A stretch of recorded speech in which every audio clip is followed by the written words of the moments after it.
Qu'est-ce qui rend une personne extraordinaire? Leur capacité? Leur talent? Ou simplement leur sourire? Quand j'ai rencontré Nick Vujicic pour la première fois, j'ai su que je venais de rencontrer quelqu'un d'extraordinaire. Dès l'instant où il a commencé à partager avec moi sa merveilleuse histoire, j'ai pu voir comment Dieu utilisait un homme sans bras ni jambes pour être ses mains et ses pieds. Mon père disait qu'il était à côté de ma mère lorsque j'étais en train de naître, et il a vu mon épaule sortir. Il a pâli. Il espérait que ma mère n'avait pas vu parce qu'il a remarqué que je n'avais pas de bras droit. Il a dû quitter la pièce. Il ne pouvait croire ce qu'il avait vu. Le docteur est arrivé et mon père lui a dit « Mon fils, il n'a pas de bras droit. » Et le docteur a répondu « Non, il n'a pas de bras du tout, ni de jambes. » Mon père n'en croyait pas ses oreilles.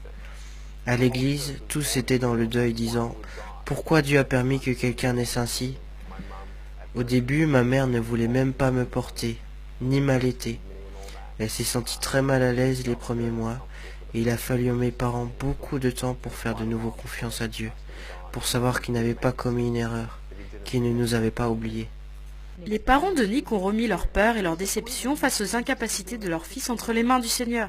Ils ont décidé de faire confiance à Dieu et de croire qu'il avait un avenir et une espérance, que Dieu avait un plan pour lui. Mais alors que les années ont passé, Nick a fait face à de nombreux défis. Il avait du mal à faire confiance à un Dieu qui, selon lui avait donné moins qu'aux autres. J'ai défié Dieu en disant « Dieu, je sais que je suis pécheur et que je n'aurai probablement jamais la paix si je ne t'invite pas dans mon cœur. Mais je ne t'y inviterai pas tant que tu n'auras pas répondu à ma question. Pourquoi as-tu pris mes bras et mes jambes? Pourquoi ne m'as-tu pas donné tout ce que les autres ont? Et j'ai dit, Dieu, tant que tu ne m'auras pas répondu, je ne te servirai pas. Alors j'ai voulu tout arrêter. Si Dieu n'abrégeait pas mes souffrances, alors j'allais le faire moi-même. C'est ainsi qu'à l'âge de 8 ans, j'ai tenté de me noyer dans mon bain. J'ai dit à mes parents, je veux juste me relaxer un peu, pouvez-vous me mettre dans le bain? Je me suis retourné à deux reprises pour voir si j'allais aller jusqu'au bout. N'y suis pas arrivé. La pensée qui m'a empêché de le faire, c'était l'amour que j'avais pour mes parents. Je les aime tellement. Tout ce qu'ils ont fait, c'est de m'aimer. Et j'ai pensé aux conséquences qu'aurait eu ma mort. J'ai imaginé mes funérailles. Je voyais que tout ce que ça apporterait serait un sentiment de culpabilité sur mes parents qui n'auraient rien pu faire de plus. Ce serait la dernière fois que Nick penserait au suicide, mais ce ne serait pas la dernière fois qu'il devrait faire face aux difficultés qui l'ont poussé à avoir l'envie d'en finir avec ses souffrances.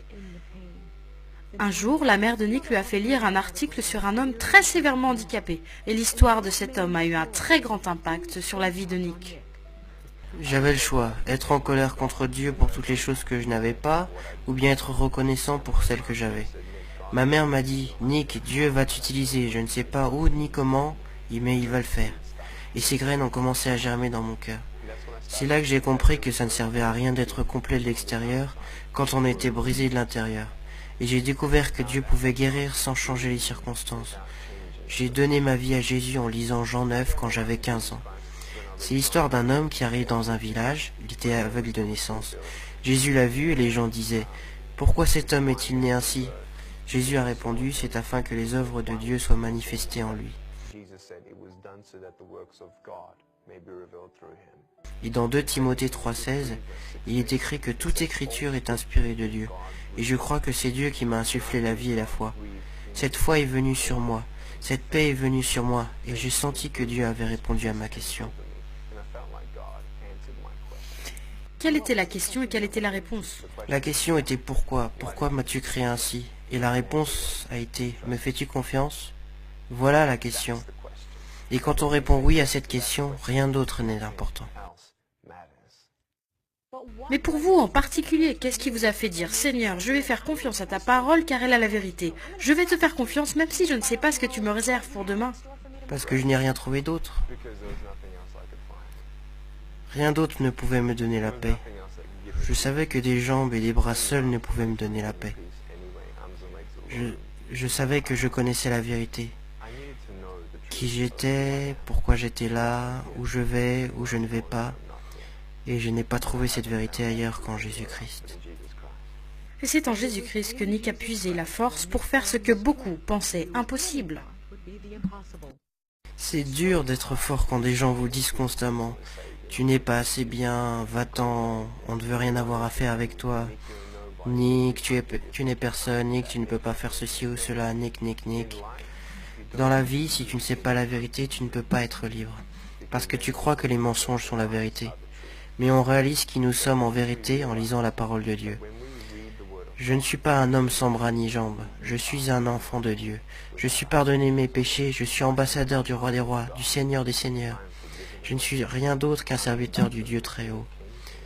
Ça n'a rien à voir avec Nick, ni les capacités de Nick à devenir un conquérant.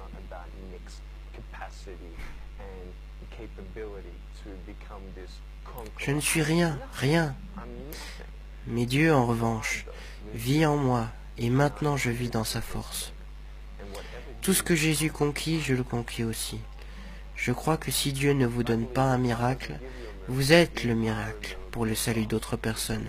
Et je remercie Dieu de ne pas avoir répondu à ma prière, quand je le suppliais à l'âge de 8 ans, de me donner des bras et des jambes. Parce que, devinez quoi ? Du fait que je n'ai ni bras ni jambes, Dieu m'utilise partout dans le monde. Et ces 6 ou 7 dernières années, nous avons vu approximativement 200 000 âmes se tourner vers Jésus-Christ pour la première fois. Nick, préférerais-tu avoir des bras et des jambes ici sur Terre ? Non, c'est selon la volonté de Dieu. Parce que je préfère ne pas avoir temporairement de bras et de jambes ici sur Terre et pouvoir gagner quelqu'un pour Jésus-Christ et passer l'éternité avec eux. Ces 10 dernières années, Nick a partagé son histoire dans 24 pays et a atteint plus de 3 millions de personnes.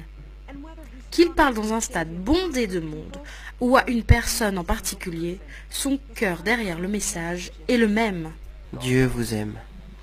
Il n'a pas oublié votre souffrance. Il n'a pas oublié votre famille. Et peut-être qu'en regardant cette interview, vous avez comparé votre souffrance à la mienne. Mais l'espoir n'est pas dans le fait de savoir que, selon votre opinion, quelqu'un est plus malheureux que vous. L'espoir n'est pas là, mais l'espoir est dans le nom de Dieu, le nom du Seigneur Jésus-Christ. L'espoir est de comparer votre souffrance à l'amour incommensurable et la grâce infinie de Dieu. Ésaïe 40, 31 dit « Ceux qui s'attendent à l'Éternel renouvelleront leurs forces. Ils s'élèveront avec des ailes comme des aigles. » Je n'avais pas besoin que mes circonstances changent. Je n'avais pas besoin de bras et de jambes. J'ai besoin des ailes du Saint-Esprit et je vole, parce que je sais que Jésus me tient debout. N'abandonnez pas Dieu, car lui ne vous abandonnera jamais.